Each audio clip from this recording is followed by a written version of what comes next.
Baik, Bapak Ibu, kita akan mulai 2 menit lagi. Bagi yang sudah standby dan siap bisa di on cam saja.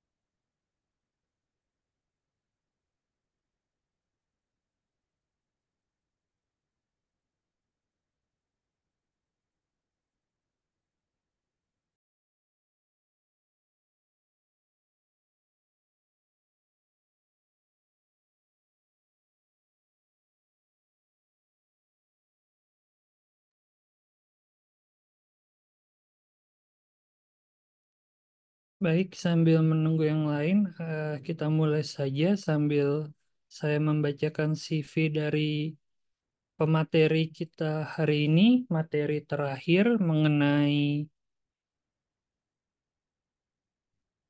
hukum acara peradilan agama. Pemateri kita hari ini adalah Dr. M. Natsir Asnawi, SHI, MH. Jabatan beliau saat ini adalah Hakim Justisial di Mahkamah Agung RI, serta sebagai dosen pasca sarjana Universitas Borobudur. Adapun jenjang pendidikan terakhir beliau adalah S3 Doktor Hukum Universitas Borobudur. Untuk Pak Nasir, bisa saya persilakan untuk dilanjut memberikan materi.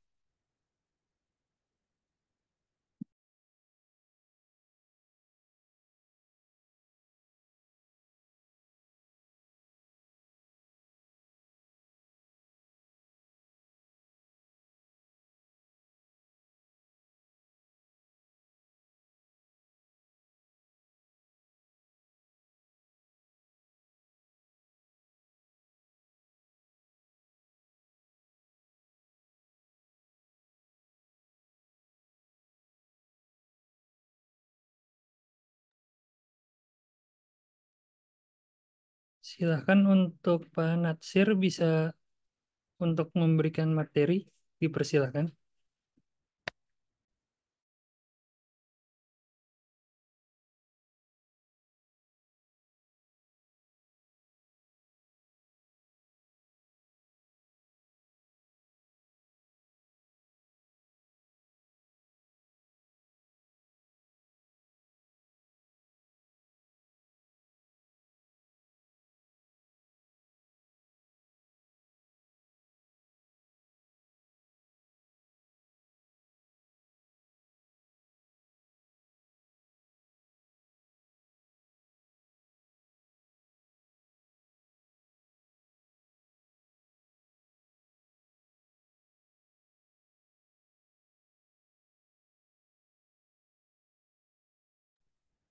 Untuk waktu dipersilakan kepada Pak Natsir.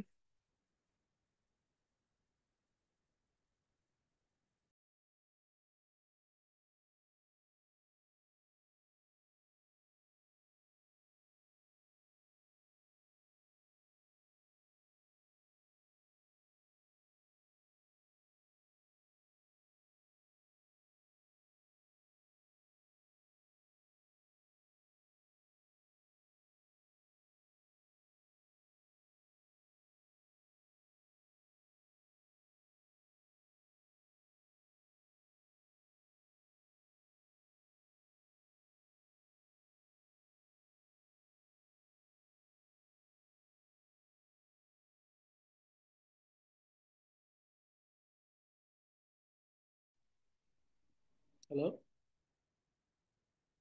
halo,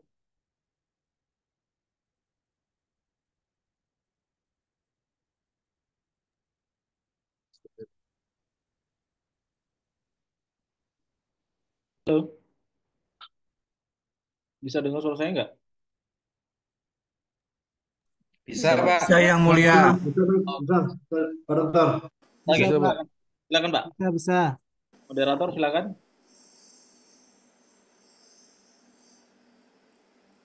Silakan moderator untuk dimulai. Baik, Untuk pembicara kita hari ini, Dr. M. Natsir Asnawi, SHI MH. Jabatan beliau saat ini adalah sebagai Hakim Justisial Mahkamah Agung RI dan sebagai dosen pasca sarjana Universitas Borobudur. Adapun pendidikan terakhir beliau S3 Doktor Hukum Universitas Borobudur. Kepada Yang Mulia bisa dipersilakan memberikan materi. Terima kasih. Baik, terima kasih moderator, Pak Adit, dan seluruh rekan organizing committee ya di KAI. Bismillahirrahmanirrahim. Assalamualaikum warahmatullahi wabarakatuh. Waalaikumsalam warahmatullahi wabarakatuh. Eh, Senang sekali rasanya berjumpa di forum yang sangat terhormat ini. Saya bermuah jahah dengan Bapak Ibu sekalian ya. Tadi saya perhatikan tuh ada banyak dari berbagai provinsi, dari berbagai latar belakang. Suatu kehormatan bagi saya untuk memfasilitasi Bapak Ibu sekalian untuk lebih mengenal lagi peradilan agama, khususnya ketika kita berbicara tentang hukum acara. Baik, bisa dijalankan slide-nya. Ini profil singkat saya, Bapak Ibu sekalian. Saya banyak berkecimpung di bidang perdata ya, di hukum acara perdata dan hukum material, khususnya terkait dengan kewenangan peradilan agama. Ini beberapa karya saya, Bapak Ibu sekalian bisa lihat. Saat ini saya juga menjadi pengajar tetap pada program pasca sarjana Universitas Borobudur. Di samping itu saya juga mengisi atau menjadi pengajar di UIN Raden Intan Lampung. Baik, itu sekilas tentang saya, tidak perlu panjang lebar. Bapak Ibu sekalian, ketika berbicara tentang peradilan agama ya, sebelum lebih jauh masuk ke hukum acaranya seperti apa, saya ingin memaparkan terlebih dahulu kedudukan peradilan agama seperti apa sih sebenarnya dalam sistem peradilan kita. Jadi peradilan agama itu merupakan pelaksana kekuasaan kehakiman. Dia merupakan salah satu lingkungan peradilan di bawah Mahkamah Agung. Kedudukannya sama setara dengan tiga lingkungan peradilan lain, yaitu peradilan umum, peradilan militer, dan peradilan tata negara. Lalu, peradilan agama itu memiliki kekhususan. Kenapa? Karena peradilan agama mengadili perkara di antara orang-orang yang beragama Islam. Jadi, mengadili perkara di antara orang-orang yang beragama Islam. Next. Oh, sorry, sebentar. Kembali dulu. Ternyata langsung mana. Oke. Siapa yang dimaksud dengan orang-orang beragama Islam, Bapak Ibu sekalian? Jadi, orang-orang yang beragama Islam adalah eh, mereka yang secara faktual beragama Islam, ditunjukkan dengan identitas kependudukan yang menunjukkan ia beragama Islam dan atau pengamalan agama sehari-hari. Jadi misalnya dia sering ke masjid, beribadah dan sebagainya, mereka lah yang disebut dengan orang-orang yang beragama Islam. Lalu ada juga yang disebut orang-orang yang beragama Islam karena penundukan diri. Siapa itu? Mereka yang eh, merupakan orang atau badan hukum, ya, reh person, yang secara sukarela menundukkan diri pada hukum Islam. Misalnya, non-Muslim yang bertransaksi di perbankan syariah, maka dia menjadi subjek berperkara di peradilan agama. Atau lembaga keuangan syariah yang menjalankan usaha berdasarkan prinsip syariah, maka dia menjadi subjek berperkara di peradilan agama. Itulah kenapa meskipun misalnya nasabah itu beragama selain Islam, tetapi ketika terjadi sengketa syariah, sengketa akad syariah dengan lembaga keuangan syariah, maka pengadilan yang berwenang mengadili adalah pengadilan di lingkungan peradilan agama. Next. Bapak Ibu sekalian, tentang kewenangan peradilan agama, ini sepertinya sampai sekarang masih ada mispersepsi ya. Ada sementara masyarakat awam menganggap bahwa oh peradilan agama itu hanya mengadili perkara cerai sama waris ya. Padahal sebenarnya kewenangan peradilan agama itu sangat luas Bapak Ibu sekalian. Kalau kelompok bidang hukumnya itu ada 9 ya. Ada bidang perkawinan, ada bidang kewarisan, wasiat, hibah, wakaf, zakat, infak, sedekah, dan terakhir ekonomi syariah. Ekonomi syariah ini adalah kewenangan yang paling baru di lingkungan peradilan agama yang disahkan atau diberlakukan atau diatur di dalam Undang-Undang Nomor 3 Tahun 2006 tentang perubahan atas Undang-Undang Nomor 7 Tahun 1989 tentang peradilan agama. Di dalam Undang-Undang Nomor 3 itu diatur pada pasal 49. Nah, kawan-kawan sekalian, boleh lanjut ya? Boleh dilanjut slide-nya? Oke. Nanti akan saya bahas lagi secara lebih mendalam tentang kewenangan peradilan agama.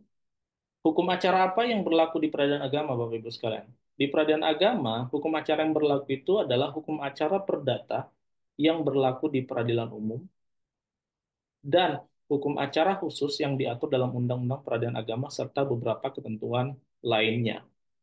Jadi, eh, ketentuan-ketentuan hukum acara perdata yang berlaku di peradilan umum seperti yang terdapat dalam Herzien Inlands Reglement atau HIR, Reglement for the Buitenwesten atau RBG, lalu Reglement Verordering atau RV yang sebagian ketentuannya masih diberlakukan karena untuk mengisi kekosongan hukum, itu juga berlaku di lingkungan peradilan agama. Termasuk juga hukum acara arbitrase ya di Undang-Undang Arbitrase juga berlaku di peradilan agama khusus untuk pembatalan putusan arbitrase syariah. Jadi eh, hukum acara perdata yang berlaku di peradilan umum juga berlaku di peradilan agama kecuali secara khusus diatur di dalam perundang-undangan, misalnya ketentuan mengenai acara pemeriksaan perkara perceraian yang diatur dalam pasal 66 sampai 90 sekian di Undang-Undang Nomor 7 tahun 1989 itu eh, diimplementasikan di peradilan agama yang merupakan ketentuan khusus dari hukum acara perdata yang secara umum diberlakukan di peradilan umum. Next. Nah, teman-teman sekalian, perlu kita ketahui beberapa sumber hukum acara ya, seperti saya katakan tadi, HIR, RBG, dan RV itu masih berlaku. Jadi masih diberlakukan di peradilan agama, karena inilah ketentuan dasar hukum acara perdata yang juga diimplementasikan di peradilan agama. Kemudian ada Undang-Undang Nomor 7 tahun 1989 tentang peradilan agama, Juntis Undang-Undang Nomor 3 tahun 2006, Juntis Undang-Undang Nomor 50 tahun 2009, kemudian Undang-Undang Nomor 1 tahun 1974 tentang perkawinan dan Peraturan Pemerintah Nomor 9 tahun 1975. Kemudian ada KHI juga ya, saya lupa memasukkan di sini. Lalu ada Peraturan Mahkamah Agung, Surat Edaran Mahkamah Agung, dan peraturan-peraturan lainnya. Nah, sedikit ingin saya sampaikan, di peradilan agama itu ada kekhususan, ada peradilan khusus yaitu Mahkamah Syariah di Aceh. Kalau Mahkamah Syariah di Aceh, dia selain mengadili perkara yang disebutkan tadi, ada 9 bidang hukum itu, juga mengadili perkara jinayat atau pidana Islam yang diatur berdasarkan Kanun Aceh nomor, kalau saya tidak salah, 7 tahun 2013 ya, dan beberapa kanun lain yang mengatur tentang jarimah atau tindak-tindak pidana yang eh, dikenai sanksi bagi para pelanggarnya. Jadi khusus di Aceh, Bapak Ibu sekalian, ada kewenangan tambahan berupa mengadili perkara jinayat atau pidana Islam. Prosedurnya mengikuti prosedur hukum acara pidana pada umumnya, kecuali yang secara khusus diatur dalam Kanun Aceh nomor 7 tahun 2013. Jadi ini informasi tambahan. Nah, untuk kanun itu tidak bisa saya bahas secara khusus di sini karena terlampau luas ya. Jadi kita fokus dulu ke kewenangan yang paling umum di peradilan agama. Next. Eh, nah, bagi yang baru belajar hukum acara atau masih ingin mengembangkan pemahaman atau wawasan terhadap hukum acara, saya dalam pengalaman ketika menjadi fasilitator hukum acara, saya menyimpulkan bahwa untuk memahami secara utuh hukum acara itu kita perlu membuat suatu eh, mind map atau kerangka. Kita harus mulai dari mana belajar hukum acaranya dan akhirnya di mana. Jadi ibarat belajar itu Bapak Ibu sekalian, kita harus tahu awalnya di mana, startnya di mana, finishnya di mana. Nah, ketika berbicara tentang hukum acara peradilan agama dan hukum acara perdata pada umumnya, maka kita harus setidaknya mempelajari ada 7 hal ya, ada 7 komponen yang harus kita pelajari. Yang pertama, siapa sih pihak-pihak berperkara di peradilan agama? Yang kedua, bagaimana kuasa atau perwakilan untuk menghadap sidang? Kemudian, apa yang menjadi kewenangan peradilan agama ya, baik secara absolut maupun relatif. Lalu jenis-jenis perkara apa yang diadili di pengadilan agama. Jadi kalau tadi kewenangan, lalu ada jenis-jenis perkara. Jenis perkara ini adalah konkretisasi dari kewenangan.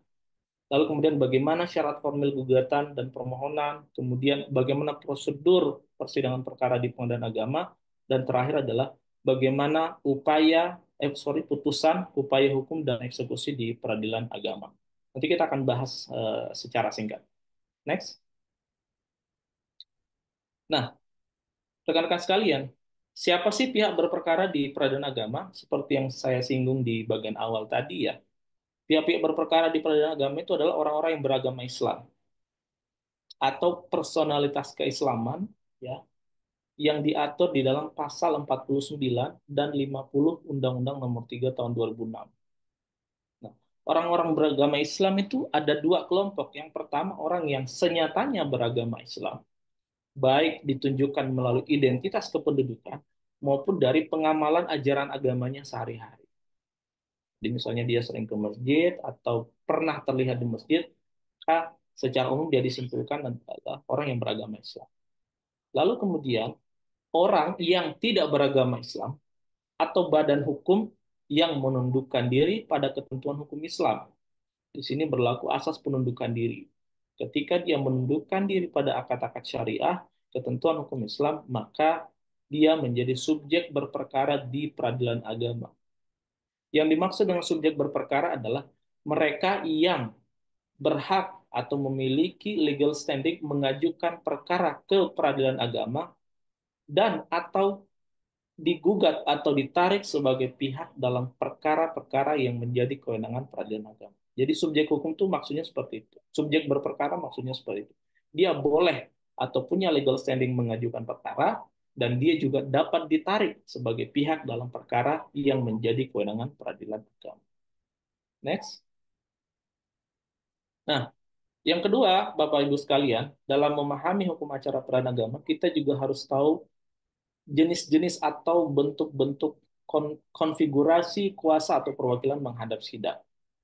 Pada dasarnya, Bapak Ibu sekalian, ada 3 bentuk kuasa menghadap pengadilan. Yang pertama adalah kuasa khusus, yang kedua adalah kuasa insidentil, yang ketiga adalah kuasa istimewa. Kuasa khusus ini adalah surat kuasa yang dibuat oleh pemberi kuasa kepada penerima kuasa, di mana penerima kuasanya merupakan advokat yang telah memenuhi syarat untuk menghadap ke muka pengadilan, baik mendaftarkan perkara, membayar biaya perkara, menghadiri persidangan, mengajukan jawaban, kemudian mengajukan bukti, dan seterusnya. Jadi kalau kuasa khusus itu, yang boleh menerima kuasa adalah advokat yang telah memenuhi syarat sebagaimana diatur dalam Undang-Undang Nomor Undang-Undang Advokat itu 18/2003. Mohon maaf kalau saya salah ya. Kadang-kadang agak lupa nomor undang-undang itu. Jadi dia sudah lulus pendidikan advokat dan telah diangkat sumpahnya di hadapan Ketua Pengadilan Tinggi setempat. Kemudian ada juga kuasa insidentil. Jadi kuasa insidentil ini eh, bentuk lain dari kuasa khusus, tetapi yang menerima kuasa itu adalah kerabat dari prinsipal, kerabat dari penggugat atau tergugat ya, yang menerima kuasa untuk menghadap pengadilan. Orang sering menyebutnya kuasa keluarga. Jadi kuasa insidentil ini diberikan kepada mereka yang bukan advokat. Prosedurnya berbeda dari kuasa khusus. Kalau kuasa insidentil, pemberi kuasa dan pemberi kuasa mengajukan permohonan kepada ketua pengadilan untuk diizinkan memberikan kuasa insidentil kepada penerima kuasa yang akan ditunjuk. Lalu ketua memeriksa eh, kelengkapan eh, berkas perkara kuasa insidentil tersebut serta kelayakannya. Jadi yang boleh menerima kuasa insidentil itu adalah kerabat dekat dari prinsipal, saudara kandung misalnya, ayah, ibu, eh, istrinya, ya, termasuk anaknya gitu, yang sudah dewasa itu boleh menerima kuasa insidentil. Setelah ketua menyetujui, maka ketua mengeluarkan penetapan mengizinkan eh, kuasa insidentil tersebut, lalu pemberi dan penerima kuasa membuat surat kuasa insidentil di hadapan, ya, panitera pengadilan, atau membuat surat kuasa insidentil di luar lalu ditandatangani di hadapan panitera pengadilan untuk kemudian di register surat kuasa insidentil tersebut. Nah, dengan kuasa insidentil ini, ya, maka penerima kuasa berwenang mewakili pemberi kuasa untuk menghadiri persidangan dan atau melakukan hal-hal lain, ya, berkaitan dengan pemeriksaan perkara untuk dan atas nama kepentingan pemberi kuasa. Berikutnya adalah kuasa istimewa. Kuasa istimewa adalah kuasa yang lebih khusus dari kuasa khusus. Jadi lebih khusus lagi dari kuasa khusus. Kalau kuasa khusus itu menghadap pengadilan, ada beberapa perbuatan hukum yang bisa dilakukan. Mendaftarkan perkara, mengajukan jawaban, replik, duplik, kemudian menghadiri pemeriksaan setempat, mengajukan bukti, ya, dan sebagainya. Kemudian untuk kuasa istimewa ini lebih spesifik lagi. Jadi kalau di kuasa khusus itu ada beberapa tindakan yang bisa dilakukan, kuasa istimewa jauh lebih spesifik. Dia hanya mencakup satu perbuatan saja. Misalnya apa? Misalnya menandatangani kesepakatan damai. Itu kuasa istimewa. Lalu kalau di peradilan agama itu mewakili eh, pemberi kuasa untuk mengucapkan ikrar talak. Kalau di pasal, saya lupa pasal tentang sumpah, ya, saya lupa persis pasalnya, itu di HIR itu mewakili prinsipal untuk mengucapkan sumpah, sumpah pemutus, atau sumpah pelengkap, atau sumpah penaksir. Nah, kenapa kuasanya kuasa istimewa? Kenapa bukan kuasa khusus saja? Karena kuasa istimewa itu adalah diperuntukkan bagi tindakan tertentu yang secara prinsip hanya boleh dilakukan oleh prinsipal semata. Misalnya mengucap sumpah, itu pada dasarnya hanya boleh diucapkan oleh prinsipal saja. Misalnya sumpah pemutus, sumpah pelengkap, atau sumpah penaksir. Menandatangani perjanjian atau kesepakatan damai itu pada prinsipnya hanya boleh dilakukan oleh prinsipal.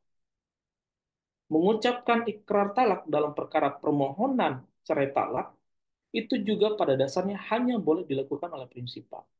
Sehingga jika perbuatan sepenting itu akan didelegasikan kepada pihak lain, maka harus dengan suatu bentuk kuasa yang sangat spesifik, istimewa. Nah, kuasa istimewa ini, kalau merujuk pada ketentuan HIR, dia berbentuk akta otentik. Nah, akta otentik itu ada beberapa pendapat di sini, harus berbentuk akta notaril. Ada juga yang berpendapat bahwa cukup didaftarkan atau di-warmarking di depan panitera, maka dia sudah menjadi akta otentik atau setidak-tidaknya memiliki kekuatan yang sama dengan akta otentik. Jadi, itu tadi kuasa khusus, kuasa insidentil, dan kuasa istimewa. Next. Baik, Bapak Ibu sekalian, kewenangan pengadilan agama, ya, demikian juga dengan peradilan umum, dengan peradilan tun dan peradilan militer, semua lingkungan peradilan itu memiliki dua kelompok kewenangan atau dua golongan kewenangan. Yang pertama adalah kewenangan absolut, yang kedua adalah kewenangan relatif. Kewenangan absolut adalah kewenangan yang berkaitan dengan perkara apa yang menjadi kewenangan atau boleh diadili di lingkungan peradilan tertentu. Jadi ini berkaitan dengan jenis-jenis perkaranya, ya. Kalau untuk peradilan agama itu diatur di Undang-Undang Nomor 3 Tahun 2006, Pasal 49. Itu berkaitan dengan kewenangan peradilan agama untuk mengadili perkara di bidang perkawinan, waris, wasiat, wakaf, hibah, zakat, infak, sedekah, dan ekonomi syariah. Kemudian, di samping kewenangan absolut, ada kewenangan relatif, Bapak Ibu sekalian. Kewenangan relatif itu diatur di pasal 118 HIR, 142 RBG. Ini ketentuan umum. Jadi, kewenangan relatif peradilan agama diatur di pasal 118 HIR dan 142 RBG. Aktor sekutor forum rei dan aktor sekutor forum rei site. Kalau ayat 1 sampai 4 118 HIR dan 142 RBG itu mengatur tentang aktor sekutor forum rei, ya. Jadi gugatan perdata itu diajukan di pengadilan yang mewilayahi tempat tinggal tergugat atau salah seorang dari tergugat jika, ya, tergugatnya lebih dari satu orang. Oke, jadi diajukan di tempat tinggal tergugat atau salah seorang dari tergugat jika tergugatnya lebih dari satu orang. Lalu kemudian, jika tergugat tidak diketahui tempat tinggalnya, maka gugatan diajukan di tempat kediaman penggugat. Itu aktor sekutor forum rei. Nah, aktor sekutor forum rei itu juga berkaitan dengan eh, wilayah pengadilan mana yang ditunjuk oleh para pihak dalam suatu kesepakatan. Jadi misalnya di antara mereka ada kesepakatan atau kontrak tertentu, di dalamnya mereka menunjuk satu pengadilan untuk menjadi yurisdiksi dari kontrak mereka, maka gugatan harus diajukan di pengadilan tersebut. Misalnya, meskipun mereka tinggal di Jakarta, ya, tapi mereka memilih wilayah hukum pengadilan agama Depok misalnya untuk menyelesaikan sengketa di antara mereka jika terjadi sengketa. Nah, itu makanya maka dari kesepakatan itu mereka harus mengajukan perkara di Pengadilan Agama Depok sesuai isi kesepakatan, kecuali pihak di kemudian hari mengubah kesepakatan tersebut atau bersepakat untuk tidak melaksanakan isi dari kontrak tersebut dan memilih yurisdiksi pengadilan lain. Lalu kemudian aktor sekutor forum resite ini berkaitan dengan benda tidak bergerak, ya. Jika salah satu objek atau objek perkara itu merupakan benda tidak bergerak seperti tanah dan bangunan, maka gugatan perdata itu diajukan di pengadilan yang mewilayahi benda tidak bergerak tersebut. Tetapi ketentuan di ayat 5 142 RBG ini, jadi Bapak Ibu sekalian, HRRBG ini ada sedikit perbedaannya, khusus untuk kewenangan relatif itu, kalau pasal 142 RBG itu ada 5 ayat. Nah, di ayat kelima itu mengatur tentang aktor sekutor forum resita ini. Jadi eh, jika benda apa sorry, jika objeknya itu berupa benda tidak bergerak, maka gugatan perdata diajukan ke pengadilan yang mewilayahi benda tidak bergerak tersebut. Cuma menjadi problem ketika tempat tinggal para pihak itu berbeda dari objek, lokasi objek. Misalnya, lokasi objeknya di Purwakarta, kemudian penggugatnya tinggal di Jakarta Selatan, tergugatnya tinggal di Depok misalnya. Nah, kalau diajukan di Purwakarta, kan menjadi repot, penggugat harus ke Purwakarta setiap kali sidang, tergugat juga demikian. Nah, karena itu, ketika bersinggungan aktor sekutor forum rei dan aktor sekutor forum rei site, ya, terjadi konflik, ya, konflik norma di antara keduanya, menyebabkan adanya kerumitan dalam beracara atau menyebabkan kos atau biaya untuk menghadiri sidang lebih lebih besar, ya, maka menurut saya kita harus kembali kepada asas. Ketika subjek hukum dan objek hukum didudukkan dalam situasi yang sama, maka yang harus didahulukan kepentingannya adalah subjek hukum. Kenapa? Karena subjek hukum adalah pemangku hak, sementara objek berupa benda tidak bergerak adalah sasaran dari hak. Sehingga dengan memahami konsep hukum seperti ini, maka seharusnya yang dikedepankan terlebih dahulu adalah kepentingan subjek hukum itu daripada kepentingan objek hukum. Nah, untuk di peradilan agama ada sedikit perbedaan. Jadi tadi ketentuan umumnya adalah pasal 118 ayat dan 142 RBG. Ketentuan khususnya diatur dalam pasal 66 Undang-Undang Nomor 7 Tahun 89 dan sebenarnya saya tidak salah pasal 73 itu khusus untuk perkara perceraian Bapak Ibu sekalian. Jadi untuk perkara perceraian di peradilan agama, baik cerai gugat atau gugatan cerai yang diajukan oleh eh, istri maupun cerai talak atau permohonan cerai yang diajukan oleh suami, gugatan itu diajukan di tempat kediaman istri. Ya, diajukan di tempat kediaman istri. Kalau cerai gugat istri sebagai penggugat, maka diajukan di tempat kediaman penggugat. Kalau cerai talak, maka diajukan di tempat kediaman termohon, yaitu istri. Kecuali kecuali istri dengan sengaja meninggalkan kediaman bersama tanpa izin suami. Jadi, untuk gugatan perceraian di peradilan agama, Bapak Ibu sekalian, patokannya adalah gugatan diajukan di tempat kediaman istri, baik istri sebagai penggugat maupun istri sebagai termohon. Kecuali istri dengan sengaja meninggalkan kediaman bersama tanpa izin suami. Nah, itu mengenai kewenangan absolut dan kewenangan relatif. Next. Baik, Bapak Ibu sekalian, ini jenis-jenis perkara di peradilan agama ya. Tadi sudah kami sampaikan bahwa ada 9 ya, perkawinan, waris, wasiat, hibah, wakaf, zakat, infak, sedekah, dan ekonomi syariah. Jadi perkara peradilan agama itu sangat banyak, Bapak Ibu sekalian. Variasinya sangat luas. Tidak hanya perceraian, sangat banyak. Tidak hanya perkara waris, tapi ada juga ekonomi syariah. Ada juga perkara wasiat, hibah, dan wakaf. Nah, untuk bidang perkawinan itu sendiri, Bapak Ibu bisa lihat di penjelasan angka 37 ya, penjelasan angka 37 pasal 49 huruf A. Itu ada 22 bidang kewenangan peradilan agama dalam bidang perkawinan, dalam lapangan hukum perkawinan. Ada izin poligini, ya, ada gugatan cerai, permohonan cerai talak, pembagian harta bersama, lalu pengasuhan anak, penetapan asal-usul anak, pengesahan anak, pengangkatan wali, pencabutan kekuasaan orang tua, penunjukan orang lain eh, eh, jika kekuasaan orang tua dicabut, kemudian perkara wali adol, perkara perkara pembatalan perkawinan, pencegahan perkawinan, perkawinan campuran dan seterusnya. Sangat banyak kewenangan pandan agama sehingga mudah-mudahan dengan ini Bapak Ibu sekalian bisa lebih memahami bahwa ternyata kalau kewenangan pandan agama itu sangat luas. Lalu berikutnya ada perkara waris. Ya. Jadi waris itu ada gugatan waris, kemudian permohonan penetapan ahli waris. Ada juga sekarang yang lagi ada beberapa perkara yang masuk itu pembatalan penetapan ahli waris. Karena ternyata diketahui di kemudian hari ada ahli waris yang belum masuk di dalam penetapan pengadilan tersebut. Kemudian untuk perkara wasiat ya ada pengesahan wasiat, pembatalan wasiat dan seterusnya. Kemudian sama demikian juga dengan perkara hibah yaitu pengesahan hibah, pembatalan hibah.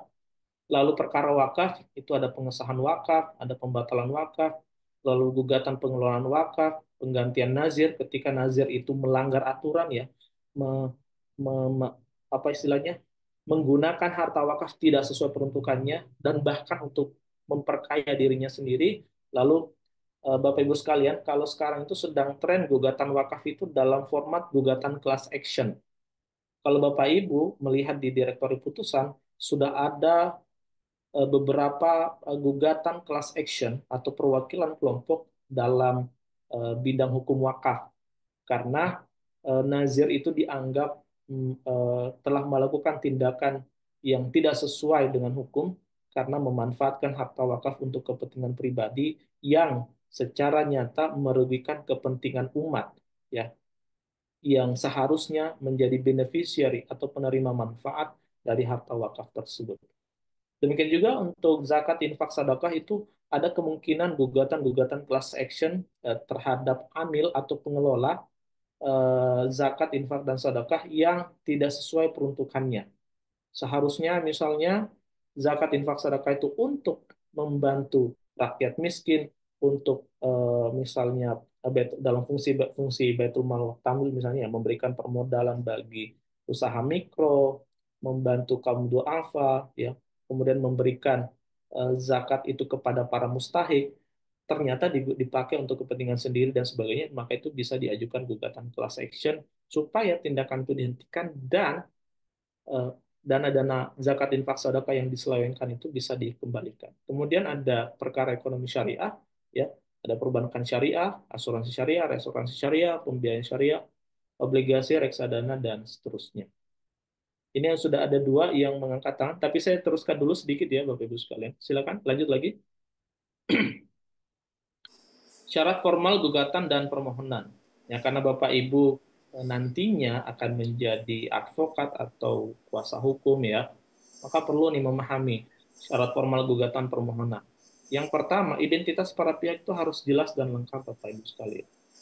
Kalau ada aliasnya, silakan dilengkapi aliasnya supaya supaya nah, ini ada yang bocor suaranya. Siapa yang bocor suaranya ini? Oke. Identitasnya harus lengkap ya, nama lengkapnya, kalau perlu ada aliasnya jika memang ditengarai ada beberapa orang yang punya nama serupa tetapi dapat dibedakan dengan alias. Jadi bin kalau di peradaban agama itu bin dan bintinya harus jelas ya. Kemudian identitas pihak itu bisa mencakup umur, pekerjaan. Kalau dalam peradaban agama harus jelas itu mencantumkan agamanya apa, agama Islam atau non-Muslim dengan asas pendudukan diri, dan hal-hal lain. Kalau misalnya tergugat itu tidak diketahui, maka harus dijelaskan terlebih dahulu. Dahulu bertempat tinggal di, sekarang tidak lagi diketahui tempat tinggalnya di seluruh wilayah Republik Indonesia. Kemudian yang kedua, harus ada uraian peristiwa atau kronologi secara jelas dan komprehensif. Biasa disebut dengan posita gugatan. Jadi di posita gugatan ini harus dijelaskan bagaimana rangkaian peristiwa yang terjadi yang menyebabkan adanya hubungan hukum atau adanya akibat hukum yang ditimbulkan dari peristiwa-peristiwa tersebut. Jadi yang diuraikan itu kronologi Bapak Ibu sekalian. Itu akan menjelaskan, oh hubungan hukum penggugat dan tergugat ini seperti apa. Apakah hubungan hukumnya sebagai penjual dan pembeli, pewaris dan ahli waris, suami dan istri, atau seperti apa. Lalu kemudian dijelaskan peristiwa-peristiwa apa yang membawa akibatnya melanggar janji. Kalau misalnya dalam perkara perceraian, dia meninggalkan kediaman bersama, melakukan kekejaman fisik misalnya, atau menjadi pemadat, pemabuk, sebagaimana alasan-alasan perceraian yang diatur dalam pasal 19 PP 9 tahun 75 dan 116 kompilasi hukum Islam. Nah, uraian peristiwa atau kronologi dalam doktrin hukum itu paling tidak mencakup dua hal. Yang wajib dicantumkan adalah feitelijk gronden namanya. Dasar-dasar peristiwa. Lebih lengkap lagi, lebih sempurna lagi posita itu ketika disertai dengan rechtgronden atau dasar hukum atau landasan hukum yang mengatur tentang hubungan hukum apa yang terjadi di antara para pihak dan apa akibat hukumnya. Jadi feitelijk gronden, feitelijke gronden tulisannya, dan rechtgronden, dasar peristiwa dan dasar hukum. Nah, yang terakhir yang paling penting adalah Bapak Ibu kalau menggugat harus ada tuntutan supaya hakim tahu apa keinginan dari penggugat. Jadi tuntutan itu bisa tuntutan primer maupun subsidiar.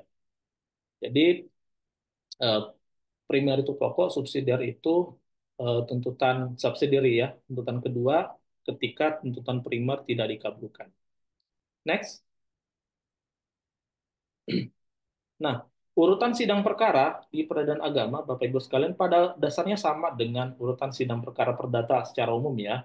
Sidang pertama dihadiri kedua belah pihak misalnya, lalu ada mediasi ya. Setelah mediasi gagal misalnya, lalu dilanjutkan dengan pembacaan gugatan. Kemudian setelah pembacaan gugatan ada jawaban dari tergugat, setelah jawaban ada replik dan ada duplik ya.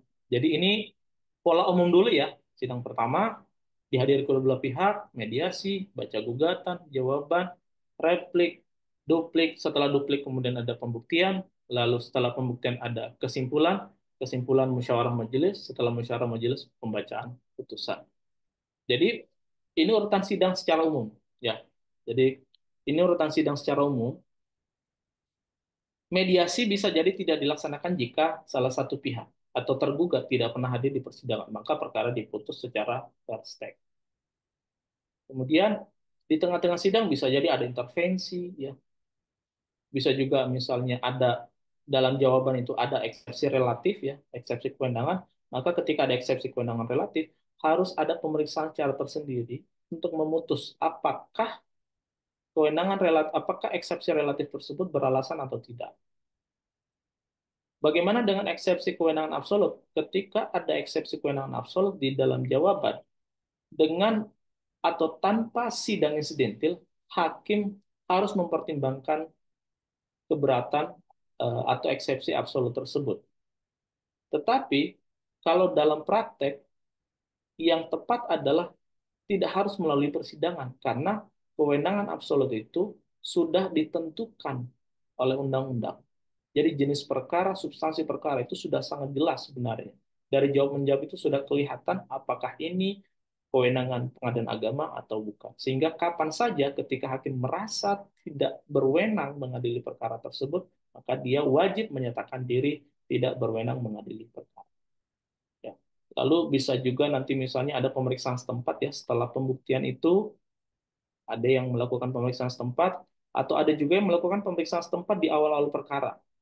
Ya, sebelum pembuktian, setelah duplik ada yang melakukan pemeriksaan setempat di situ. Jadi fleksibel untuk pemeriksaan setempat itu bisa dilakukan di tahap mana saja di dalam persidangan sepanjang perkara itu belum diputus, ya, menurut kebijaksanaan majelis hakim. Tetapi menurut saya yang tepat adalah tidak terlampau terlambat. Kalau saya yang tepat itu sebelum kesimpulan. Jadi setelah pembuktian paling lambat sebelum kesimpulan itu pemeriksaan setempat. Kalau mau lebih cepat boleh, tetapi jangan lebih lambat, jangan dilakukan setelah kesimpulan karena itu akan mengganggu ketertiban beracara. Nah, Bapak Ibu sekalian, dalam melaksanakan persidangan perkara, ada dua prinsip hukum acara perdata yang harus diperhatikan. Yang pertama adalah proses order, dan yang kedua adalah proses proses dulmatic habeas. Proses order itu adalah ketertiban beracara. Yang kedua adalah kepentingan beracara. Nah, ketertiban beracara ini berkaitan dengan urutan-urutan persidangan yang harus dipatuhi supaya persidangan berjalan lancar. Kemudian, proses dogmatic head ini berkaitan dengan kepentingan beracara. Salah satu contoh, ya, penerapan proses dogmatic head ini adalah mengenai kapan seharusnya hakim melaksanakan pemeriksaan setempat.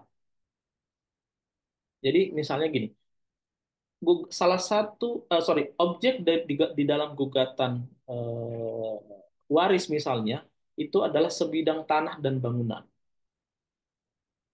Dari proses jawab menjawab, jawaban pembacaan gugatan, jawaban replik dan duplik, hakim menganggap bahwa ini belum jelas nih sebenarnya kondisi faktual objek perkara seperti apa. Lalu kemudian ada pembuktian.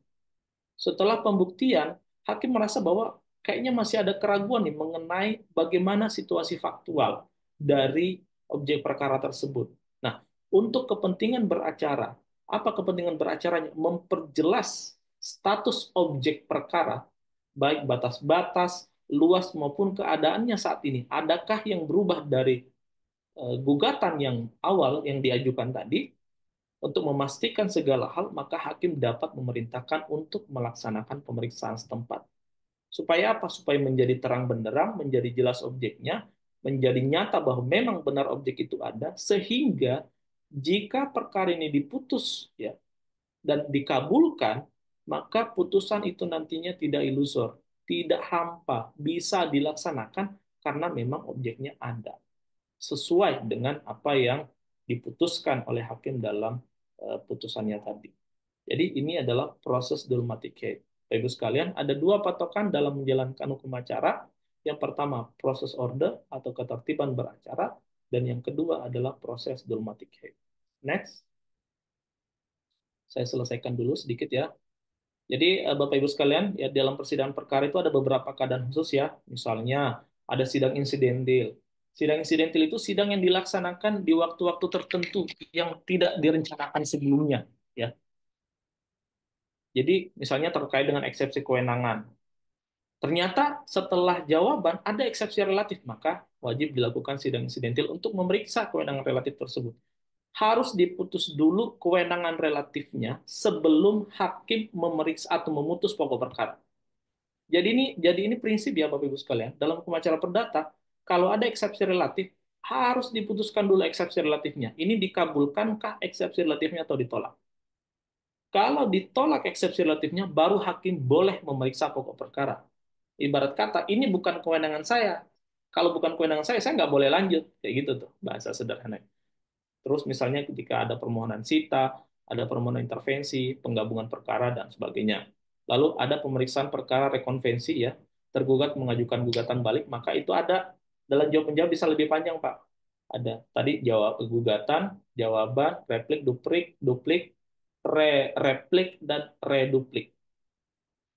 Jadi ada beberapa tambahan ketika misalnya tergugat mengajukan gugatan balik. Kemudian ada pemeriksaan setempat ya, seperti yang saya katakan tadi.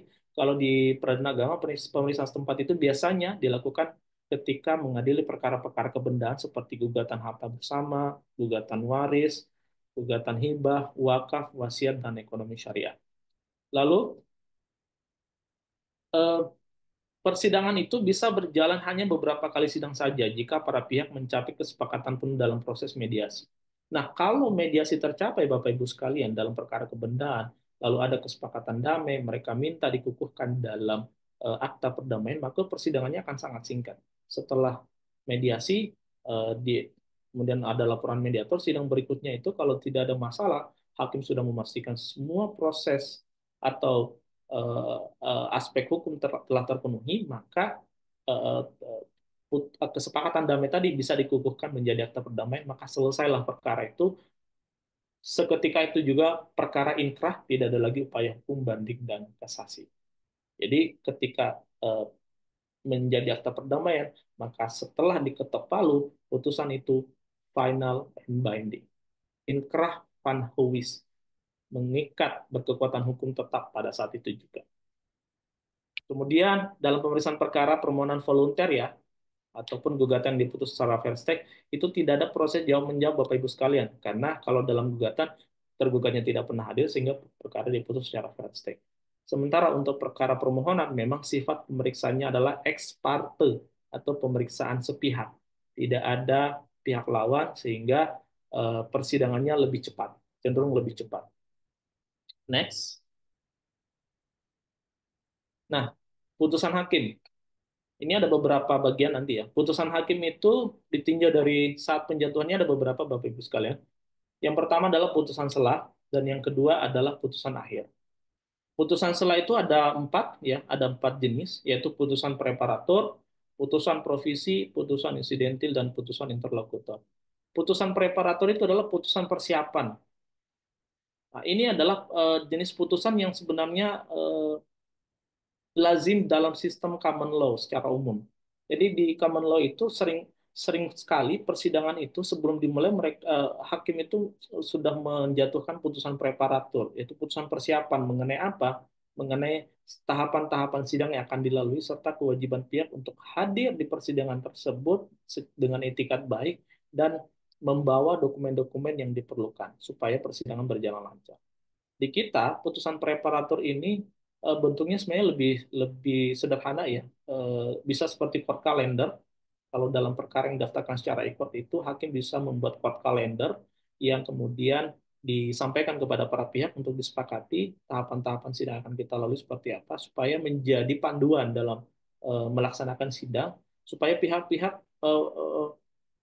punya komitmen ya, punya komitmen untuk menghadiri persidangan sebaik mungkin.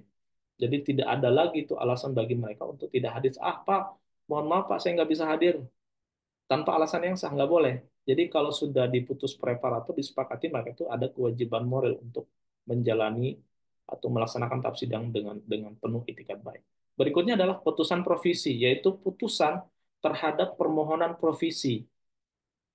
Apa itu permohonan provisi, Bapak Ibu sekalian? Permohonan provisi adalah permohonan yang berisi tuntutan agar dilakukan tindakan-tindakan sementara supaya pemeriksaan berjalan lancar ya, supaya pemeriksaan berjalan lancar dan putusan akhir perkara nantinya dapat dilaksanakan. Misalnya, kalau di pengadilan agama ada misalnya tuntutan profesi seperti ini, mengizinkan penggugat untuk meninggalkan sementara waktu kediaman bersama selama proses perceraian terjadi, selama proses persidangan perceraian. Jadi gini, dalam perkara cerai gugat atau cerai talak, dalam perkara cerai gugat, seorang perempuan meminta kepada pengadilan untuk diizinkan sementara waktu keluar dari rumah. Supaya apa? Supaya dia tidak dianggap nusyus. Nusyus itu membangkang, Bapak Ibu sekalian. Kenapa? Kalau dia nusyus, maka dia tidak berhak atas nafkah. Sementara, kalau dalam proses perceraian dia dianggap nusyus, maka dia tidak diberikan nafkah oleh suaminya. Nah, itu salah satu tujuan kenapa dalam cerai gugat dimungkinkan adanya provisi seperti itu.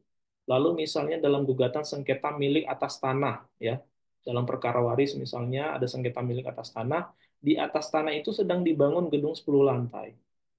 Ya. Telah dibangun misalnya 2 lantai. Dia meminta kepada pengadilan untuk memerintahkan tergugat sementara waktu menghentikan pembangunan di lokasi tanah objek sengketa tersebut supaya proses persidangan berjalan lancar dan nantinya tidak menimbulkan kerumitan dalam eksekusi.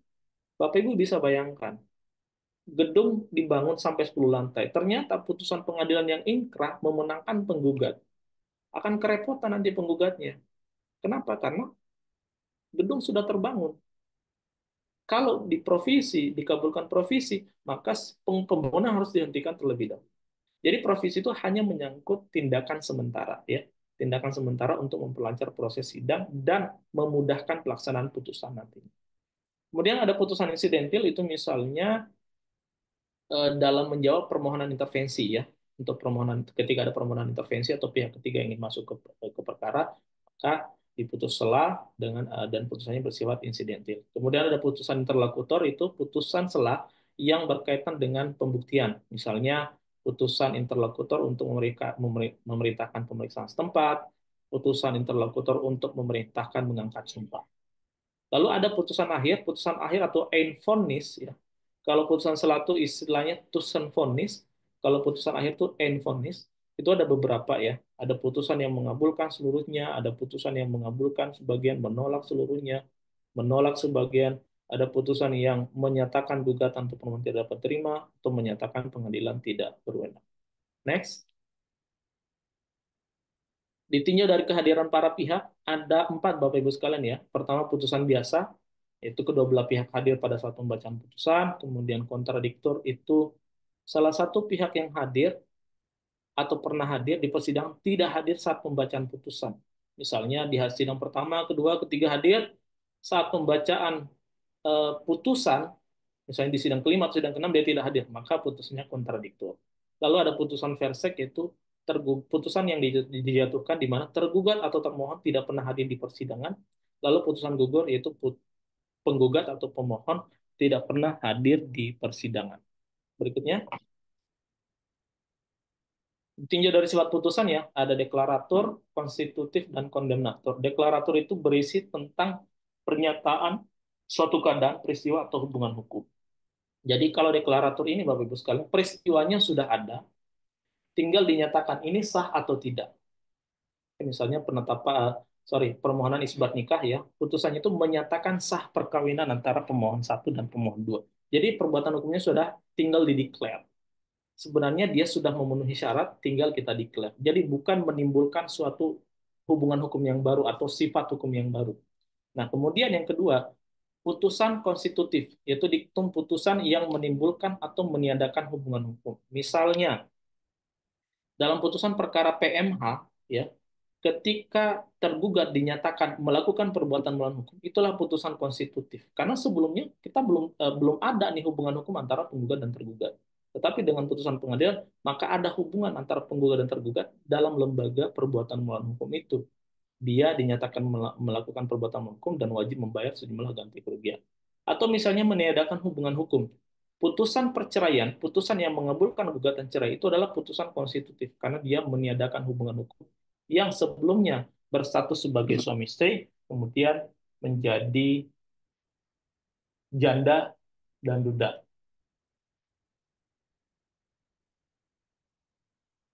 Berikutnya adalah putusan kondemnator. Putusan kondemnator adalah diktum putusan yang menghukum salah satu atau kedua belah pihak melakukan atau tidak melakukan suatu perbuatan. Misalnya mengosongkan, membayar, membayar ganti rugi, kemudian membongkar, dan seterusnya.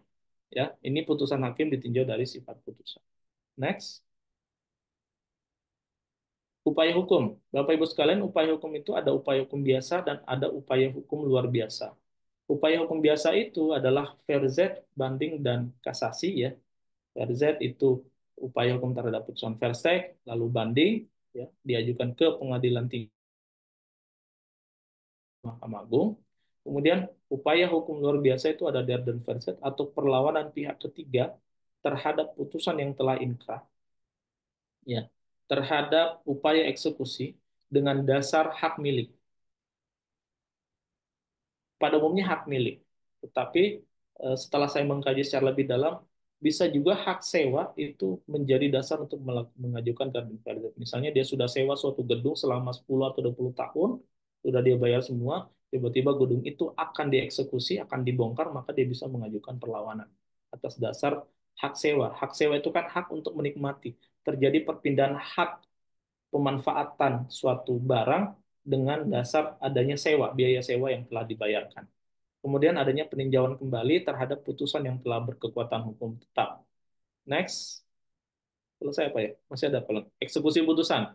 Jadi eksekusi putusan Bapak Ibu sekalian itu adalah pelaksanaan putusan yang dilakukan ketika pihak yang dikalahkan atau tergugat tidak bersedia melaksanakan putusan secara sukarela. Ada beberapa asas eksekusi putusan. Yang pertama, putusan itu harus telah berkekuatan hukum tetap. Kemudian, putusan tidak dijalankan secara sukarela oleh pihak yang kalah. Putusan harus mengandung amar kondemnatur, ya. Amar kondemnatur atau amar menghukum. Lalu eksekusi atas perintah dan di bawah pimpinan ketua pengadilan. Jadi ini beberapa asas eksekusi putusan yang perlu Bapak Ibu perhatikan. Next. Next. Halo, lanjut. Oke, ada beberapa eksekusi khusus Bapak Ibu sekalian. Pertama, eksekusi hak asuh anak. Secara umum, eksekusi hak asuh anak itu dilaksanakan dengan mekanisme eksekusi real, ya, menyerahkan. Tetapi eh, pada akhirnya saya melihat bahwa eksekusi anak ini tidak efektif dilakukan dengan mekanisme eksekusi seperti itu. Kenapa? Karena eh, di dalam perkara ini anak itu sebenarnya bukan objek hukum, bukan objek eksekusi. Karena anak itu adalah pemangku hak, sehingga kita harus memposisikan anak sebagai subjek hukum atau pemangku hak. Tidak selayaknya anak diposisikan sebagai objek. Nah, karena itu, saya melihat bahwa, dan ini ke depan akan menjadi kajian tersendiri, saya pun sedang berupaya menyusun suatu kajian akademis yang berkaitan dengan hak asuh anak ini. Khusus untuk perkara hak asuh anak, itu seharusnya ada model eksekusi tersendiri. Dia jauh lebih persuasif ya dibanding dengan model-model eksekusi yang ada seperti eksekusi real, eksekusi pembayaran sejumlah uang, dan eksekusi melakukan suatu perbuatan.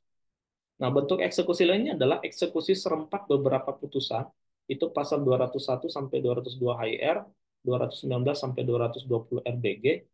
Apa itu eksekusi serempak beberapa putusan? Yaitu eksekusi beberapa putusan yang telah berkekuatan hukum tetap dengan subjek perkara atau tereksekusi yang sama. Misalnya di perkara saat di putusan satu, perkara hutang piutang antara penggugat dengan tergugat. Lalu di putusan berikutnya juga perkara hutang piutang antara penggugat dan tergugat, tergugatnya sama. Di putusan ketiga juga tergugatnya sama. Sama perkara hutang piutang, jaminannya sama.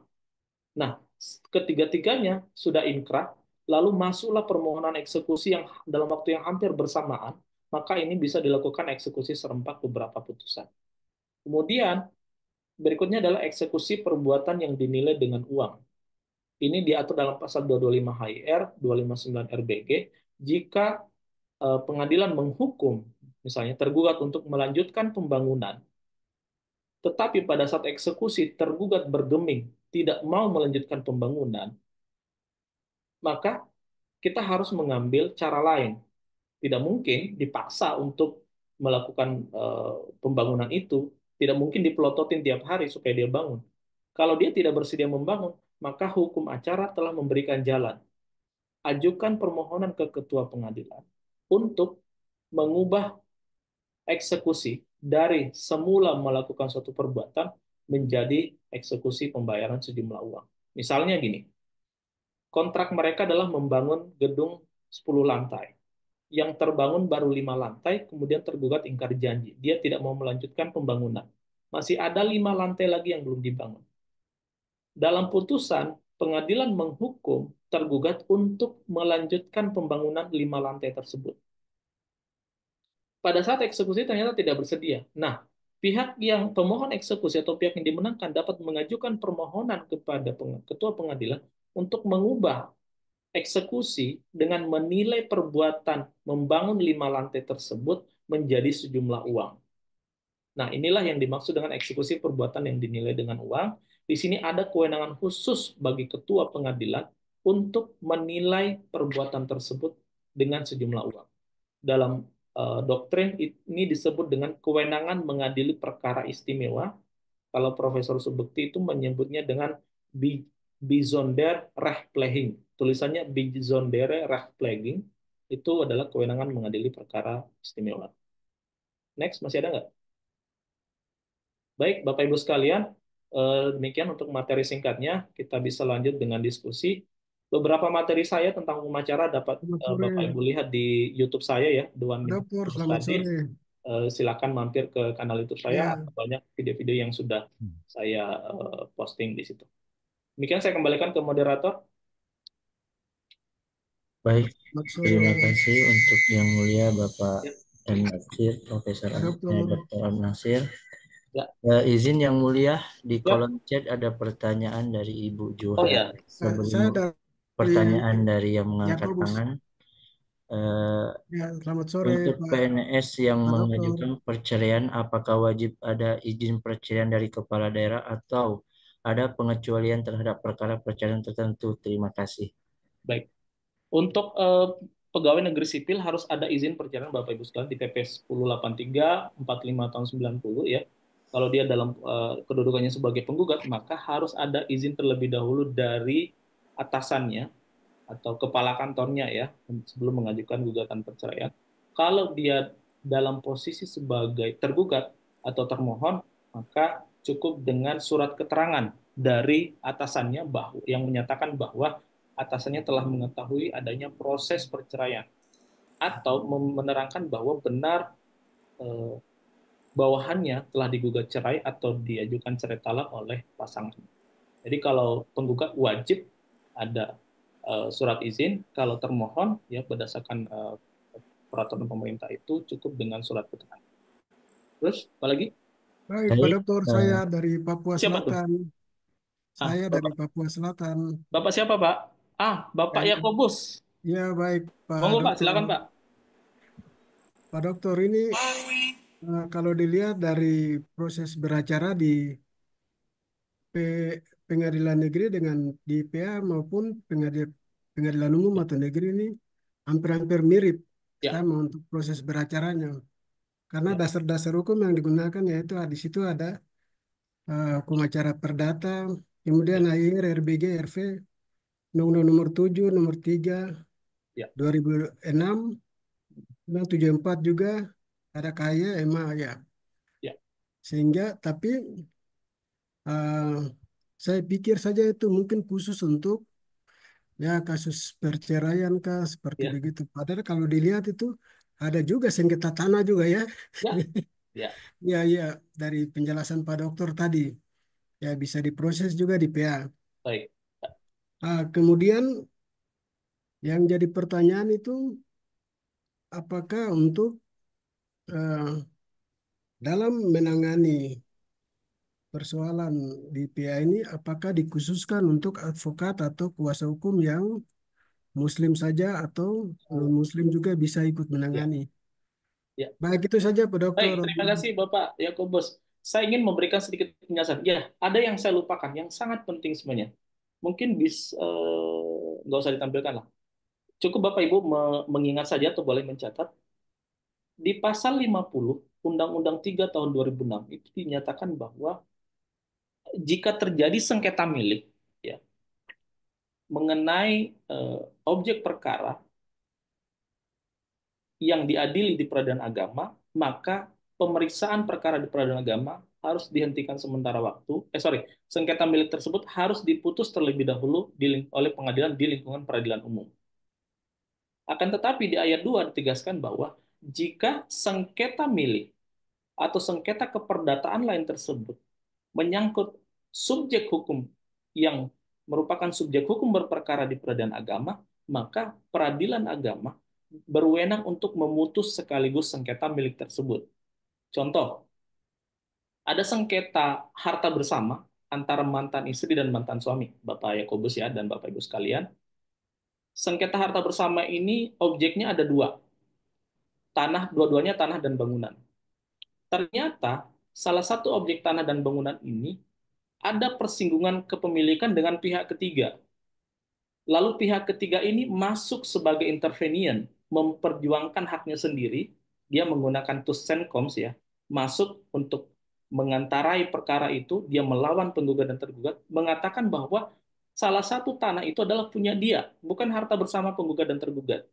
Dasarnya adalah dia memiliki akta jual beli dengan tergugat misalnya. Karena ternyata saat itu tergugat secara sepihak menjual tanah tadi kepada pihak ketiga. Nah, ketika terjadi sengketa milik dalam konteks seperti ini, maka pengadilan agama berwenang untuk memutus tidak hanya putus mengenai status harta bersama dan pembagiannya, tetapi status kepemilikan tanah salah satu objek yang dipermasalahkan oleh intervenian tadi. Oke, jadi kalau ada sengketa milik seperti itu, maka dalam kerangka kewenangan peradilan agama yang subjek berperkaranya juga subjek berperkara di peradilan agama, maka itu diputus sekaligus oleh peradilan agama. Tetapi jika sengketa milik itu terjadi karena transaksi kedua, nah ini ditegaskan dalam surat edaran Mahkamah Agung, kalau itu sengketa milik terjadi karena transaksi kedua, misalnya gini, tadi salah satu tanah itu kan dijual oleh tergugat kepada pihak ketiga. Lalu pihak ketiga ini menjual lagi kepada pihak keempat. Nah, pihak keempat ini yang mau masuk ke perkara itu menyatakan keberatan karena itu ada sengketa milik. Nah, sengketa milik ini timbul dari transaksi kedua. Karena timbul dari transaksi kedua, maka pemeriksaan perkara, sengketa milik dalam perkara harta bersama tersebut harus diselesaikan dulu di pengadilan negeri. Setelah ada putusan yang ingkrah, baru kemudian dilanjutkan pemeriksaan perkara di pengadilan agama. Jadi sengketa miliknya nggak boleh diputus di pengadilan agama kalau sengketa milik atas harta bersama tersebut muncul dari transaksi kedua, ketiga, keempat, dan seterusnya. Terus, apakah boleh misalnya advokat yang non-muslim beracara di peradilan agama? Oh, sangat boleh, Bapak. Sangat boleh. Sangat-sangat boleh. Jadi Bapak misalnya mewakili klien muslim, mau mengajukan gugatan waris, mau mengajukan gugatan perceraian, mau mengajukan gugatan ekonomi syariah, mau mengajukan gugatan wakaf, boleh Pak. Yang menjadi persoalan adalah ketika misalnya prinsipal Bapak mau menguasakan ke Bapak untuk mengucapkan ikrar talak dengan surat kuasa istimewa. Nah, ini yang menjadi problem nih. Nah, kalau untuk perbuatan yang khusus seperti itu, mengucapkan talak misalnya, atau mengangkat sumpah yang redaksi sumpahnya menggunakan wallahi, demi Allah saya bersumpah, maka menurut saya ini yang harus diselesaikan dulu isu hukumnya. Saya lebih cenderung untuk perbuatan-perbuatan seperti itu harus dikuasakan secara istimewa ke kuasa yang beragama Islam, karena ini ada keterkaitan dengan akidah. Tetapi Baik, di siap luar begitu. dari itu, di luar dari mengucapkan sumpah yang ada kata wallahinya atau mengucapkan mewakili prinsipal mengucapkan ikrar talak di muka persidangan, kuasa non-muslim boleh mewakili prinsipal di pengadilan agama. Tidak ada pengecualian, Pak. Tidak ada pengecualian. Kecuali Terima yang memang kasih secara nyata Bapak. berkaitan dengan aspek akidah, itu yang baru menjadi jelas batasannya menurut saya. Gitu mungkin Pak Yakobus. Terima Ya, kasih Pak izin Pak. Dokter. Terima kasih Pak Yakobus. Izin Ya. Pak Izin Jafar yang dan Baik, mulia, Ibu. ini pertanyaan dijawab dulu. sebelumnya, Oh, masih ada ya di kolom pertanyaannya? Coba saya cek dulu ya. Ya, di kolom baik teman-teman, Bapak Nyasa sebelumnya saya Memang sampaikan dulu yang mulia.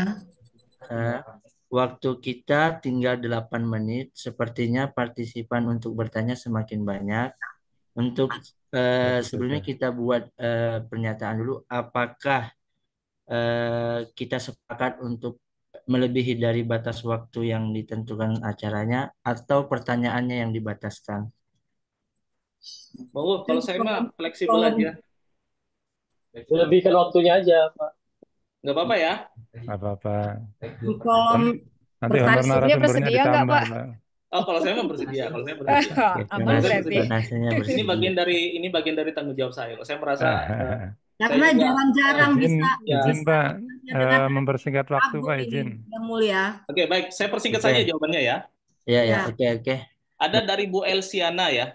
Ya, Izin Ya. bertanya, apakah kuasa istimewa bisa dimohonkan oleh penerima kuasa insidental dalam proses peradilan hukum perdata jika pemberi kuasa khusus meninggal dunia? Pemberi kuasa meninggal dunia dan proses pemeriksaan perkara sudah sampai. Sebentar, saya coba mencerna dulu pertanyaan Ibu. Dalam proses peradilan hukum perdata jika pemberi Perdata. kuasa meninggal dunia. Nah, Ya, orang begini, tua gitu. baik, begini Ibu. Ketika prinsipal meninggal dunia atau pemberi kuasa meninggal dunia dalam perkara perdata, konsekuensi hukumnya berbeda jika perkara itu berkaitan dengan perkara perceraian. Kalau Bukan, perkara Pak. perceraian, Ini masalah tanah. kalau masalah tanah, jadi gini, ada beberapa pendapat ya, ketika prinsipal meninggal dunia dalam kasus tanah, dalam kasus hutang piutang misalnya, dalam kasus-kasus kebendaan, perkara Zahenrecht, maka kedudukan prinsipal itu bisa digantikan oleh ahli warisnya. Jadi bukan kuasa istimewa menurut saya di sini. Yang tepat adalah menarik ahli waris dari prinsipal tersebut untuk duduk di perkara itu. Maaf yang mulia, saya jawab dulu. Ya, Jadi silakan. kebetulan si penerima kuasa khusus yang menjadi kuasa insidentil beracara itu adalah ahli warisnya. Terus kemudian si penggugat meninggal dunia. Maka maksud saya pertanyaannya di sini, dengan proses peradilan yang sudah sampai pada surat penetapan dari hakim ketua tingkat pertama, Penetapan itu apa itu, Bu? adalah Penetapan kita apa? penetapan terhadap perkara ini. Penetapan sidangnya atau putusannya atau gimana? Putusan. Oh, putusan, Jadi, oke. PK-nya sudah diajukan, terus diputuskan PK, karena kebetulan dalam pengajuan PK itu tidak disampaikan, dilampirkan buktinya, karena baru ditemukan setelah PK diputus. Jadi novum itu ditemukan setelah PK diputuskan. Terus kemudian diajukanlah PK kedua oleh Ya. si kuasa insidentil tersebut, tapi orang tuanya sudah meninggal. Nah, tapi dikeluarkan oleh hakim tingkat pertama surat penetapan dengan alasan tidak dikirim ke Mahkamah Agung. Nah, jadi Konsiderannya apa, Bu, kalau saya boleh tahu? masalahnya gitu ya. Ya, jadi begini, di dalam penetapan itu apa konsiderannya, terus apa diktumnya? Nah, di situ dinyatakan tidak dikirim dengan alasan novum itu, permohonan itu sudah disampaikan. Tapi di dalam putusan PK tersebut itu sebelum diajukan dinyatakan di dalam memori PK. Namun bukti yang bersangkutan langsung tidak dilampirkan karena baru ditemukan setelah. Ini baru mau diajukan permohonannya ya, dengan alasan novum gitu ya. Nah, terus kemudian hakim sidang mengeluarkan novumnya belum ya? Sudah. Sumpah novumnya sudah. Nah, pada saat sumpah novum itu seharusnya hakim kan menyumpah terkait dengan siapa yang mengeluarkan, pejabat yang berwenang. Siapa Misalnya yang menemukan? Ya. Siapa yang menemukan, Bu? Ya saya langsung menemukan setelah putusan PK. Ya. Jadi pertanyaan saya, apabila kita menuntut kembali terkait dengan putusan yang melebihi perkara, tuntutan yang diputuskan oleh Hakim Agung, terus kemudian mau naik dari kuasa insidentil seperti yang mulia sampaikan tadi, bahwa bisa melalui kuasa istimewa untuk terkait dengan permasalahan mungkin perdamaian dan sebagainya, penyelesaian perkara itu apakah bisa ditingkatkan gitu loh, Yang Mulia, terhadap kuasa istimewa tersebut. Karena dari putusan PK tersebut, dari putusan kasasi bahkan yang dikuatkan oleh Hakim Agung bahwa perkara itu sudah masuk perkara akuo, maka di dalam putusan PK itu ditolak karena memang buktinya tidak terlampir. Itu tadi baru ditemukan. Kemudian kita naikkan lagi PK kedua, yaitu penetapan itu dengan alasan tidak dikirimkan ke Mahkamah Agung. Jadi hasil dari proses peradilan itu maksud saya apa hasilnya? Sedangkan kita sebagai pihak yang dirugikan itu kan berharap lewat pengadilan bisa mendapatkan keadilan, kepastian hukum. Tapi sampai sekarang pengadilan itu menggantung, Yang Mulia. Jadi dari pembahasan Yang Mulia tadi saya tangkap bahwa saya punya itikat untuk mengajukan, bisakah kuasa istimewa itu kita majukan lagi karena berdasarkan si penggugat yang memberi kuasa ini orang tua sudah meninggal dunia untuk mendapatkan kepastian hukum dari proses peradilan beracara ini di negeri ini kan gitu Yang Mulia. Baik. Izin Bu, saya coba, mudah-mudahan saya tidak salah ya, karena perkara ini sepertinya kompleks ya. Harus, bagi saya ini perlu pembacaan yang lebih. Jadi saya tidak akan terlalu jauh masuk. Caranya sebenarnya belum lama Yang Mulia.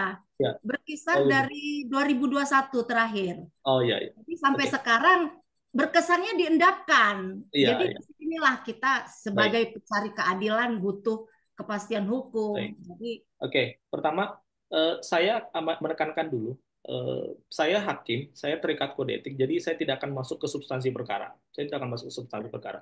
Saya hanya akan berbicara dalam konteks doktrin. Pertama, dalam kasus Ibu, ya lagi-lagi ya, saya tidak mengomentari substansinya ya, apa putusan Mahkamah Agung, apakah menolak, apakah mengabulkan upaya hukum dan sebagainya. Tetapi yang pasti bahwa ketika perkara itu menyangkut kebendaan, menyangkut hak atas kebendaan, salah satu prinsipal yang ditarik di perkara itu meninggal dunia, maka kedudukannya dapat digantikan oleh ahli waris.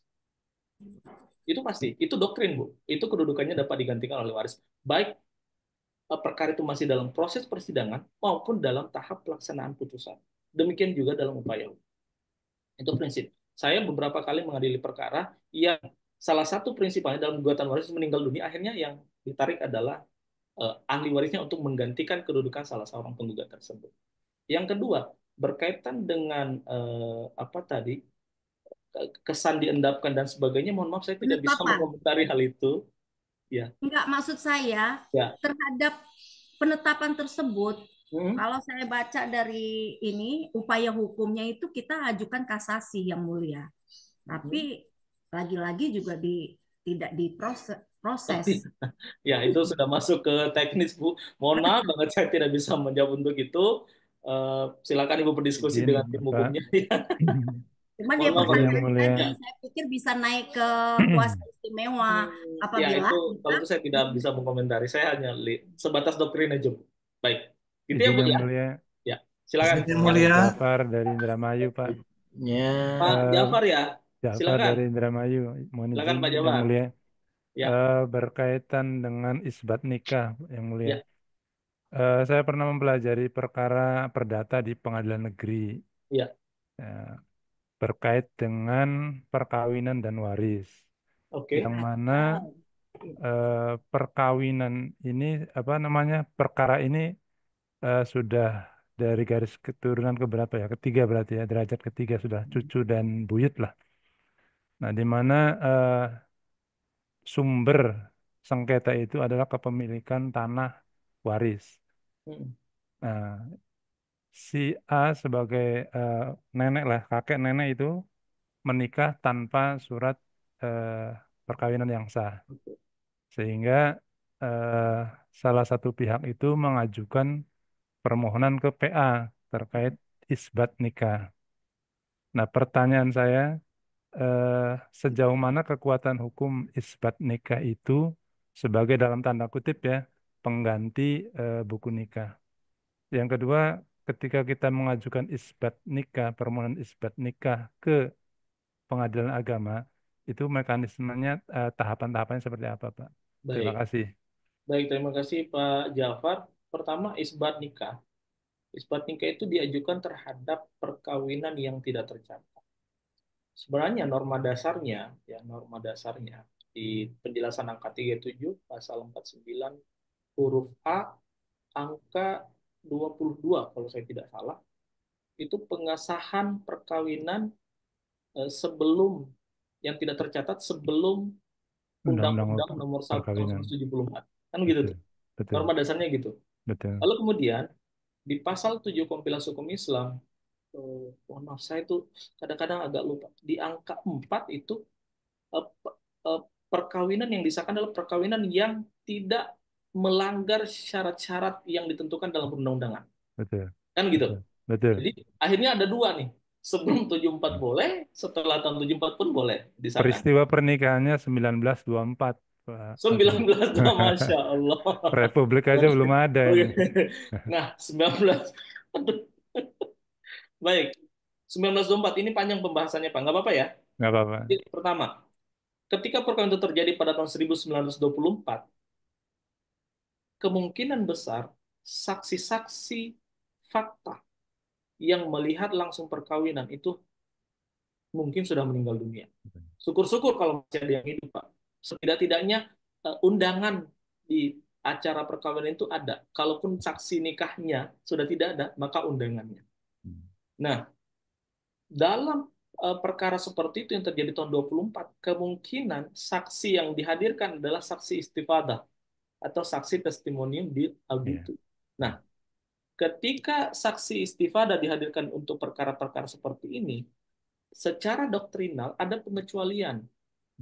Jadi saksi-saksi istifadah itu bisa bernilai pembuktian ketika kesaksiannya itu mutawatir antara satu saksi, muktabar ya, antara satu saksi dengan saksi lain, mungkin ada 10 saksi atau 5 saksi yang dihadirkan sama-sama menerangkan hal yang sama.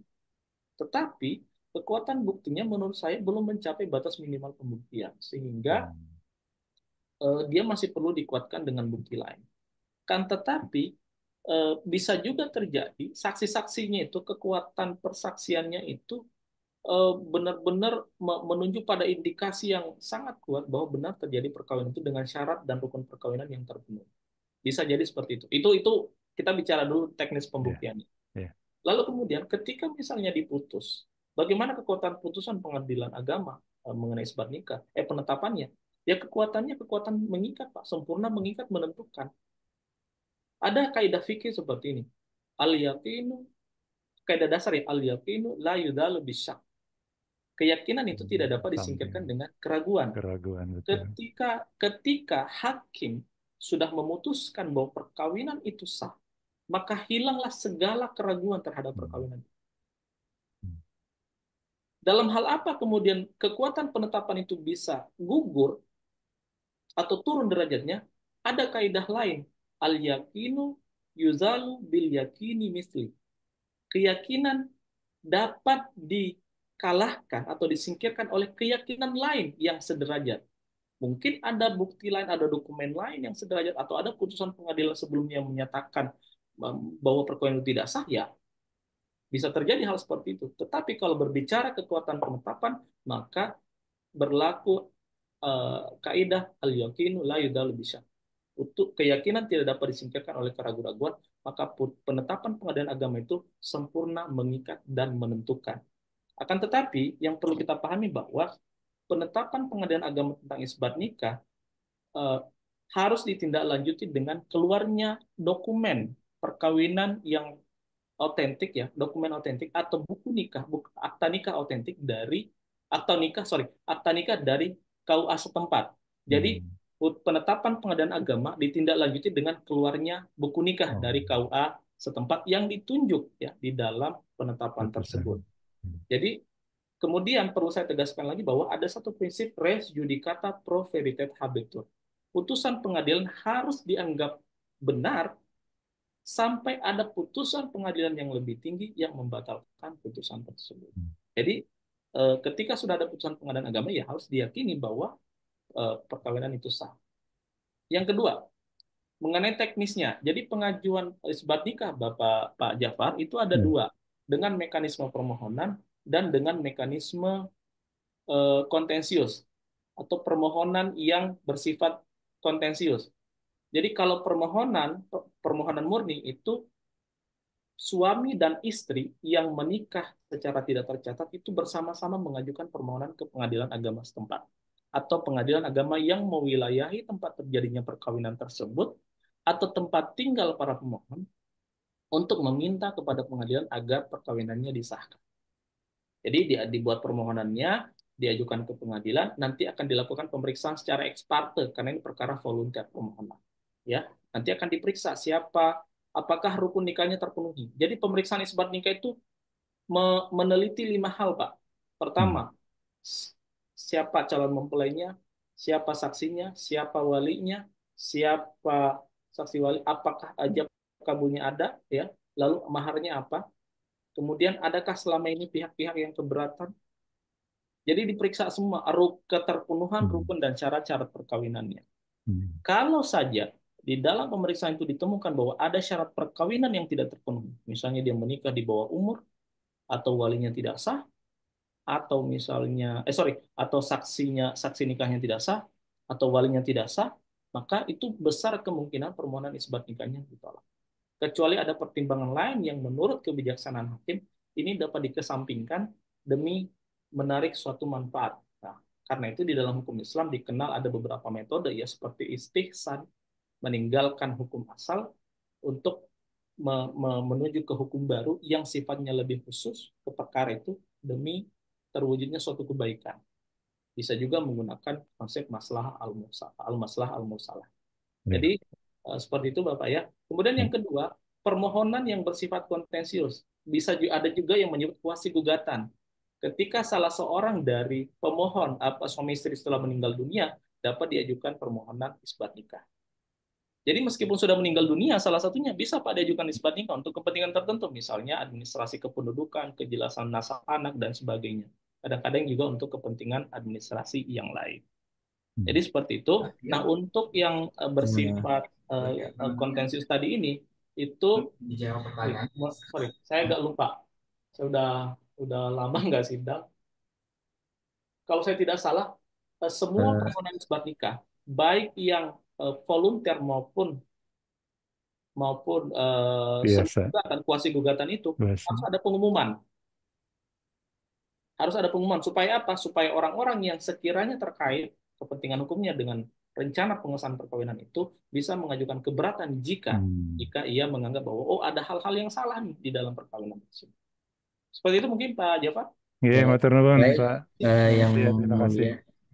Terima kasih yang mulia.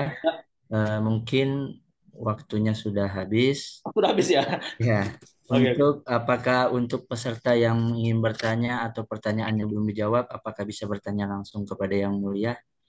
Ya, bisa minta nomor WA barangkali.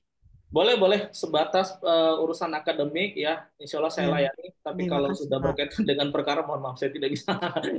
Ya kita berbicara dalam konteks doktrin. Baik. Nanti bisa juga ke ini ya, melalui email ya. Biasanya saya lebih enak menjawab itu via email. Ya nanti silakan tanya ke admin.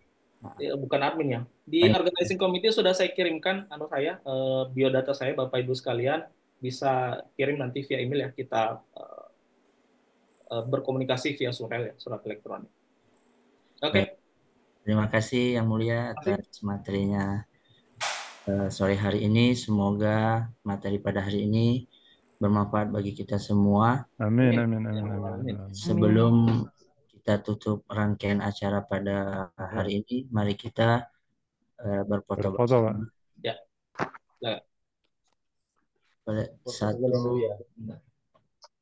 Satu, dua, tiga. Oke, baik. Terima kasih. Terima kasih Bapak Ibu sekalian ya. Matur Terima kasih, nuwun. Bapak. Kita bisa Ya, bertemu di kesempatan lain ya. Terima kasih, Pak. luar biasa penjelasannya. Silakan. Ya, terima kasih Luar banyak. biasa materinya yang mulia.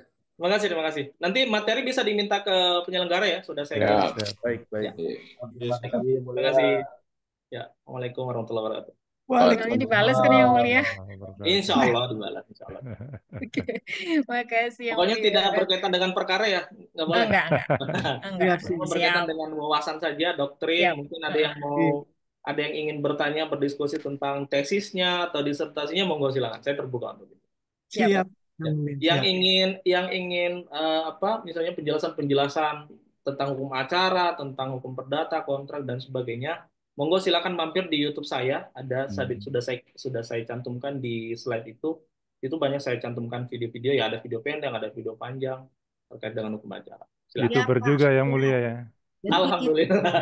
Ya sekedar berbagi Pak, karena saya banyak berkecimpung di dunia pengajaran ya, di kampus, baik di kampus maupun di Pusdiklat Mahkamah Agung, sehingga saya merasa bahwa salah satu metode pembelajaran efektif itu dengan video. Visual, jadi itu banyak interaksi dengan teman-teman di subscriber di YouTube itu yang bisa menjadi masukan juga untuk saya. Oh, saya mau bikin konten ini, ada pertanyaan dari netizen gitu. Siap, jadi wajib subscribe. Terima kasih Bapak Ibu sekalian ya. Wajib subscribe. Tesis ya. Terima kasih Bapak Ibu, sukses selalu ya. Izin live ya. Siap. Terima kasih, Pak. Narasumbernya Gen Z ini. Terima kasih, Pak. Masih udah Pak. Nggak bisa tanya. Nah, terima kasih rekan-rekan untuk hari ini materinya sudah selesai. Kita lanjut besok pertemuan selanjutnya. Kita jumpai besok pagi dengan materi yang baru. Kita tutup dengan alhamdulillah. Alhamdulillahirobbilalamin. Mungkin live ya. Maghrib. Minta emailnya Pak Natsir ya Pak. Terima kasih. Iya, tolong dikirim emailnya ya Pak. Ada di itu Bu, di profil di grup itu ada Oh udah. ya,